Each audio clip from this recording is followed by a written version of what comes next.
Have you ever told a story about when you were a kid and thought, man, this would make an awesome TV show? In hindsight, the things you did as a kid were pretty awesome, but in reality, they were probably pretty lame. Well, this doesn't really seem to be the case for the kids from South Park. Their lives are insane. When those kids grow up and retell their childhood antics, their stories are going to be pretty fun to listen to. Or wait, what if they're already doing that? Is the entire series of South Park actually just a bunch of adults retelling their childhood stories?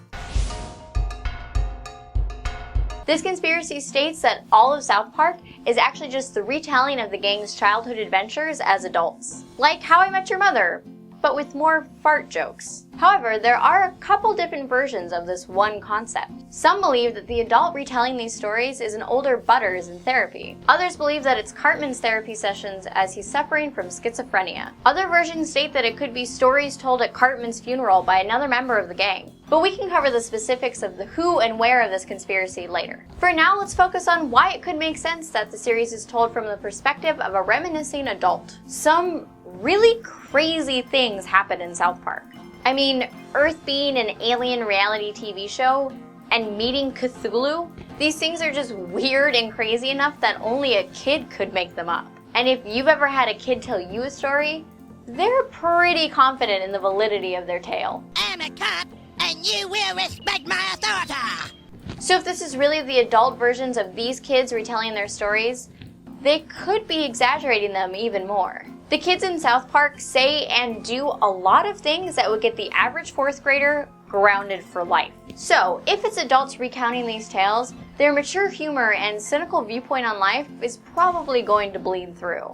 And the way that an adult would phrase things would also skew the dialogue, which explains all of the endless profanity. No, he's talking about you can't say in school, you Kyle! In addition, the events of South Park span over years and years, yet the characters don't age or change much. And finally, you can't talk about South Park without bringing up Kenny. The theory explains Kenny's frequent deaths in the show as the kids talking about their friend Kenny, who happened to be absent from school a lot. A darker explanation would be that Kenny died in the early years and his friends throw him into the stories as an homage to him. So could South Park actually just be the retelling of a childhood story?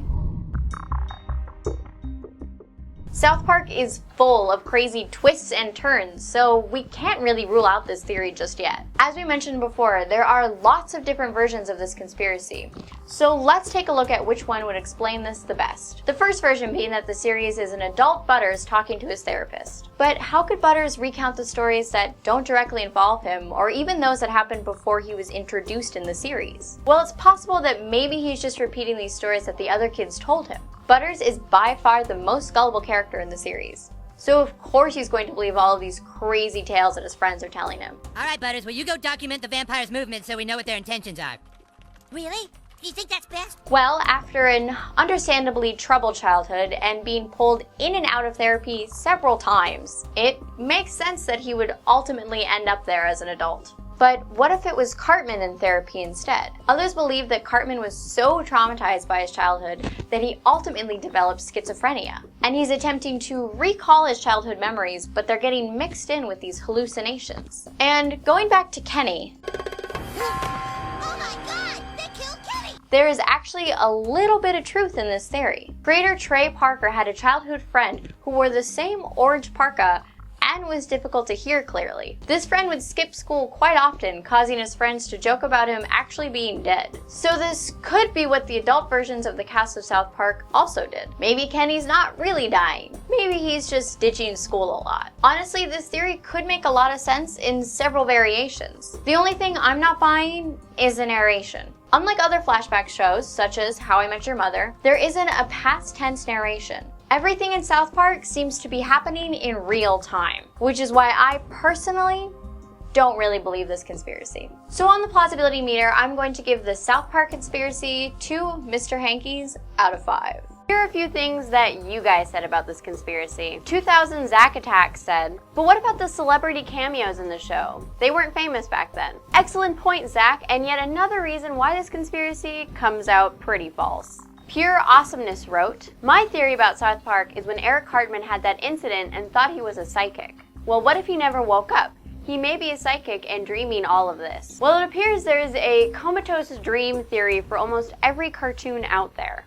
Webkin's Pony 2 said, "This seems interesting. I was expecting you to do the theory about how everything is in Pip's mind, but this is cool too. Like we said before, there are like a million variations of this one conspiracy, but that is actually one we did not find, so thanks for sharing." Kristen Racinos wrote, "I think I love getting my childhood ruined because I can't stop watching this channel." And that's Cartoon Conspiracy, ruining your childhood since 2014. If you guys have any suggestions for conspiracies you'd like us to cover, send us an email or even make a video and we might feature it. Make sure you guys join the Channel Frederator network and subscribe to Channel Frederator, and I'll see you guys next week.